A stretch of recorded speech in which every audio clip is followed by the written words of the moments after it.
In a psychiatric clinic, a nurse enters a dark room and starts taking pictures of the secrets there. Suddenly a shadow moves behind her and a mysterious person stabs her eye with a syringe. Then the person injects the green liquid into the nurse, killing her and making her eyes change color. Then her body is dragged away.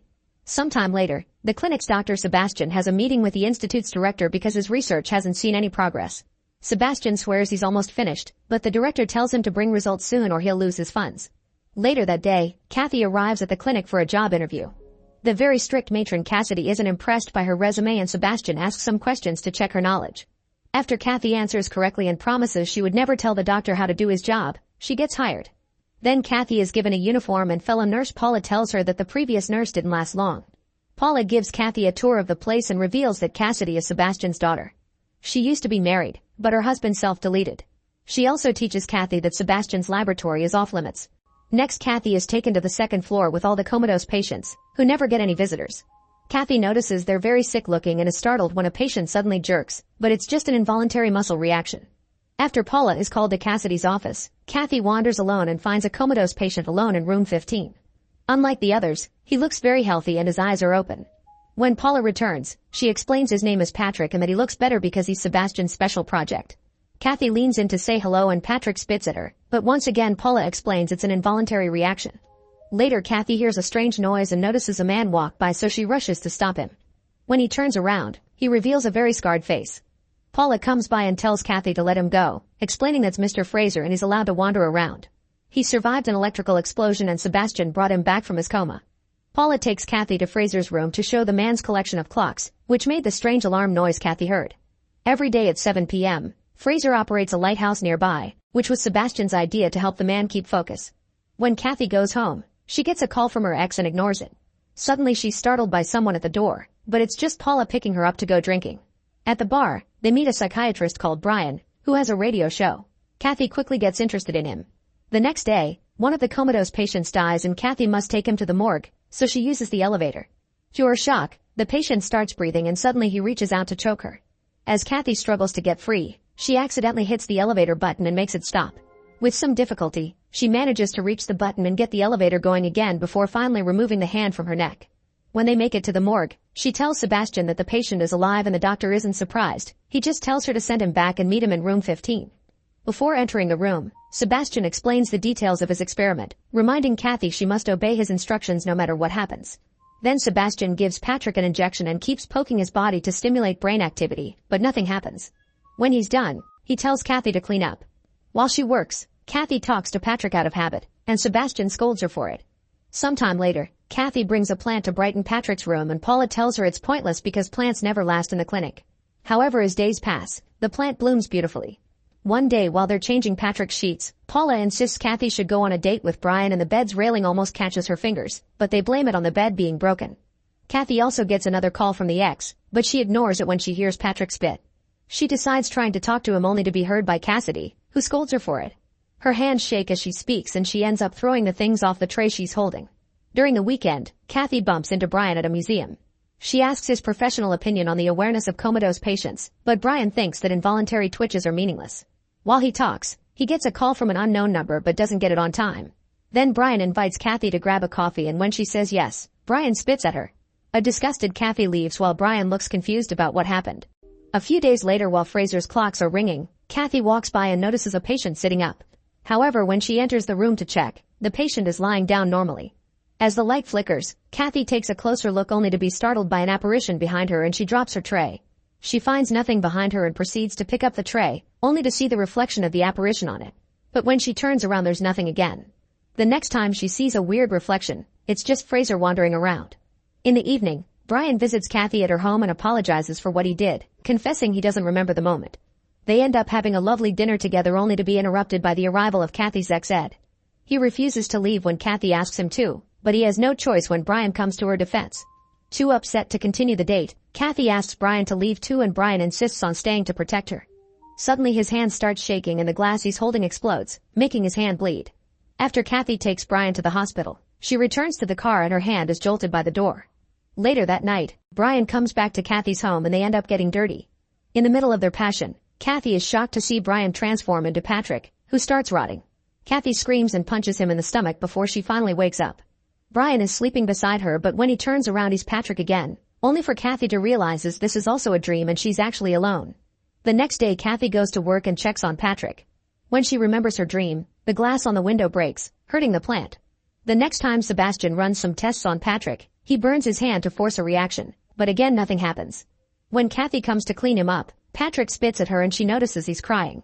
She wonders if he can feel pain and Patrick spits again, making her realize he's communicating. Spitting once is yes, twice is no. Kathy starts asking questions and learns that Patrick can hear her. He can also feel her hand touching his body.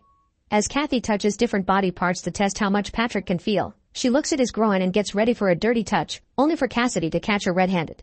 Kathy tries to explain Patrick is communicating, but Cassidy dismisses her claim and tells her to stop behaving like this, mentioning all their patients would be better off dead. At that moment Sebastian arrives and asks Kathy to show him her discovery, but when Kathy tries to communicate with Patrick again, there's no reaction. Disappointed, Sebastian takes a toad from the office, kills it with a knife to the brain, and then makes it move by electrocuting it. This is supposed to teach Kathy that involuntary muscle reactions don't mean anything. In the evening, Cassidy tries entering Patrick's room, but his eyes suddenly change and the door slams on its own. Patrick has psychic powers, which he uses on the computer in the room to stalk Kathy on social media. The next day, Sebastian runs the tests on Patrick again and afterward he asks Kathy to transcribe the notes he recorded. Once Kathy is alone, she asks Patrick why he didn't react in front of Sebastian and the word secret appears 3 times. At that moment Paula comes to ask Kathy for help and the words disappear. The next time Sebastian does his tests on Patrick, he uses a device to electrocute him in the head. Kathy immediately protests because she sees it as inhumane, but Sebastian reminds her to stay in her place because he's the boss. In the end this method doesn't get a reaction from Patrick either. Sometime later, Kathy visits Ed and they agree to try a relationship again. At the clinic, Patrick uses his power to search Ed's number on the internet and calls him. As soon as Ed sees the words unknown number on the screen, Patrick takes control of his mind and forces Ed to burn his hands on the stove. Kathy helps him snap out of it and takes him to the hospital, where the doctor informs her that Ed's hands have no nerves left. Later at work, Kathy visits Patrick and he starts communicating by typing on the computer. He assures her he can still hear her, but he refuses to share his secret with Sebastian. When Kathy goes home, she tries researching psychic powers, but the internet says it isn't real. She decides to return to the clinic and talk to Patrick, who explains he's always been awake. He only shows his powers to her because she's shown him understanding and kindness. Paul finds her in the room, however the words disappear from the screen before she can see them. The next day Kathy visits Ed at the hospital and he explains he remembers nothing of the incident, which the doctors blame on some underlying condition. In the afternoon, Sebastian electrocutes Patrick again. After he's gone, Kathy tells Patrick that she wants to help him, but he says he doesn't need help and he needs the doctor. Afterward Kathy tells Sebastian that at this rate Patrick will die, but he ignores her. In the evening, Kathy researches Patrick's accident but there are no results online. She tells Brian about Sebastian's unethical procedures and he agrees to help by using his reporter resources. The next day Patrick tells Kathy he isn't hiding, he's actually watching Kathy to learn more about her and protect her. Moments later, Sebastian scolds Kathy for spreading bad rumors about him since Brian has been calling him with invasive questions. A few days later, Kathy is chatting with Patrick when Fraser turns on the lighthouse, causing Patrick's connection to shut down for a few seconds. When he's back, he insists he doesn't need help and opens the door for Kathy to leave. Meanwhile Sebastian gets a voicemail from the director telling him the board has called for an emergency meeting because of the bad rumors, so Sebastian needs to bring results immediately or the clinic will be shut down. At the same time, Brian is driving outside town and tries to call Kathy. Suddenly his phone starts heating up and he drops it, only for the device to melt the passenger seat. Then the car starts going faster on its own and Brian can't take control of it. After the car goes through a fence, it stops at the edge of a cliff, so Brian tries to get his seatbelt off to leave. However, the seatbelt keeps jolting him, and then it tightens up around his body to keep him in place. Brian screams as the car moves again and falls off the cliff. The next day Kathy snaps when she sees Sebastian electrocuting Patrick again and unplugs the shock machine, so Sebastian orders her to leave using rude words. Then he tells Patrick he's getting closer to his goal and he'll make him regret hiding. Eventually, Sebastian's experiment causes Patrick to flatline, so Paula rushes in to do CPR while Kathy gives him an adrenaline shot. Patrick is revived, however Cassidy kicks both nurses out of the room. Then Cassidy tells her father that Sebastian was sent to punish them, but Sebastian says he's actually their legacy and refuses to stop. Meanwhile Kathy finds Fraser coughing and having trouble breathing. She tries to open his mouth but he keeps biting her, so she uses a stick instead. Fraser calms down and looks at the radio, which changes channels on its own and stops at a broadcast announcing Brian's death. Furious, Kathy runs to accuse Sebastian of killing Brian, so Sebastian fires her. Kathy runs out and gets in her car, where she's startled to see Fraser on the mirror. He tells her that if she leaves it'll be her fault, yet Kathy leaves anyway.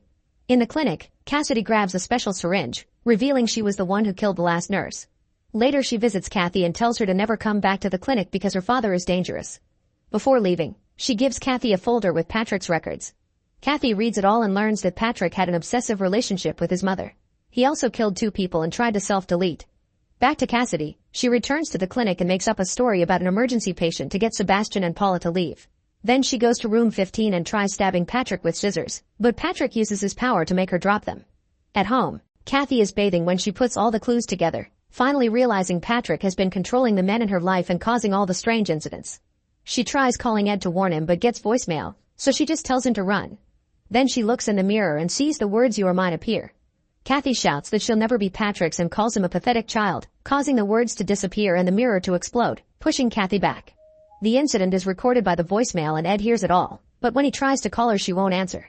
She's too busy removing all the glass shards from her bleeding body. Once she's recovered, she rushes to her car and sees Patrick in the mirror, but she drives off anyway. In the clinic, Cassidy goes to the lab to try to shut the power down, intending to end Patrick's life support. Patrick starts throwing objects at her with his powers and after she dodges them, a bunch of glass shards attack her. They don't do much damage and Cassidy keeps going, so Patrick throws a bunch of scalpels at her back and hits her with the door. This still not enough to stop her and Cassidy reaches the power grid, only for Patrick to use it to electrocute her. As Cassidy slowly dies, Patrick has a flashback. He remembers spying on his mother and her boyfriend doing the naughty, so his mother slapped him for it and called him a perv. She even showed him her chest and taunted him with it before slamming the door. At that moment Sebastian comes back and enters his lab, only for Patrick to close and lock the door. Then Ed arrives and is welcomed by Paula, whose robotic movements and lack of speech show she's being controlled by Patrick. She guides Ed to another room and opens the big freezer, where she pushes Ed in and locks him up. Soon Kathy also arrives and the door electrocutes her when she touches it, pushing her back. She tries again and comes inside, finding Paula wandering around. Kathy tries following her and ends up at the main ward, where she hears a patient whispering that Patrick wants her to finish touching him. The patient headbutts her when he suddenly sits up, causing her to fall. Paula watches her for a second before she leaves, and when Kathy stands up, all the patients sit up to repeat that Patrick wants to get dirty with her. Kathy yells at them to shut up and runs after Paula, who pushes her back with a wave of telekinesis. Then the elevator opens and Paula stands on the edge, so Kathy begs Patrick to let her go. Paula wakes up and falls to the bottom, but she survives with only broken bones. Unfortunately, Patrick releases the elevator and crushes her to death. A devastated Kathy runs to room 15 but can't open the door. At that moment she gets a text message from Patrick saying "I love you," but she rejects him and wonders if this is the same love he had for his mother. Patrick has another flashback, revealing he was so angry with his mom that he electrocuted her and her boyfriend while they were doing the dirty in the tub by throwing a toaster in the water. In the present, Patrick tells Kathy that he hit Ed and invites her to play hide and seek. Kathy desperately searches for Ed and Patrick texts her words like cold and warm to guide her to the right spot. Eventually Kathy reaches the lab, where she's horrified to find mutilated bodies and a dead Cassidy. Sebastian is also there eating a raw toad, saying Patrick made him do it. At that moment Patrick opens the door and Sebastian escapes, but the door closes again before Kathy can leave. Sebastian tries to give Patrick a deadly injection, but Patrick makes him drop the syringe. Then Sebastian tries grabbing the electroshock machine, only for it to explode on his face before Patrick pushes him out of the room and closes the door. Sebastian hits a wall before Patrick puts headphones in his ears, playing Sebastian's favorite music before putting the electroshock device in his hands to start frying his brain. Fraser appears to help but before he can unplug the machine, he hears the clocks and runs to turn on the lighthouse, leaving Sebastian to die. The lab finally opens and Kathy runs out to keep searching for Ed, finally finding him in the freezer. Kathy can't open the door and watches how a dead nurse appears behind Ed to start choking him. Patrick texts Kathy telling her to join him if she wants to save Ed. Kathy rushes to room 15 and Patrick gives her Sebastian's syringe, asking her again to join him. Hearing the clocks reminds her that the lighthouse turns Patrick's powers off for a few seconds, so Kathy pretends she'll join him and kisses him. As Patrick remembers finishing his mother into the tub, the lighthouse is turned on and Kathy stabs him with a needle. The syringe explodes and a powerful energy pushes Kathy back as it makes a bunch of objects float. Then the energy returns to Patrick's body and kills him, causing the dead nurse to fall and let go of Ed, who rushes to reunite with Kathy. A flashback reveals Patrick cried after killing his mom and the guilt made him touch the toaster to self-delete. In the present, Patrick's body suddenly flies through the window and lands on a fence spike, causing him to finally close his eyes. Sometime later, Kathy starts working at a new clinic, where she's experimenting on the bodies of Patrick, Cassidy, and Sebastian. When the electrocution begins, she wakes up at home with Ed, only for the window to close on its own. Make sure to subscribe and turn on notifications so you can watch more videos like this. Thanks for watching.